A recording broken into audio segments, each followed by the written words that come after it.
മഴവിൽ മനോരമയിൽ ടെലികാസ്റ്റ് ചെയ്തിരുന്ന മഞ്ഞിൽ വിരിഞ്ഞ പൂവ് എന്ന പരമ്പരയിൽ ചിത്തിരയായി പ്രേക്ഷക മനസ്സിൽ ഇടം നേടിയ കുട്ടിത്താരമാണ് എലീൻ എലിസ. 2019 ആരംഭിച്ച മഞ്ഞിൽ വിരിഞ്ഞ പൂവ് എന്ന സീരിയൽ മഴവിൽ മനോരമയിലെ ഏറ്റവും ദൈർഘ്യമേറിയ സീരിയലായിരുന്നു. മാളവിക വെയിൽസ്, രേഖ രതീഷ്, യുവകൃഷ്ണ എന്നിവരാണ് പ്രധാന കഥാപാത്രങ്ങളെ അവതരിപ്പിച്ചത്.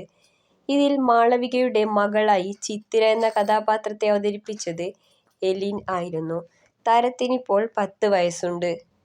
നിഖിൽ സേവ്യറിന്റെയും റിയയുടെയും മകളായ എലീൻ എറണാകുളം സ്വദേശിയാണ്. ഒരു അനുജൻ കൂടി താരത്തിനുണ്ട്.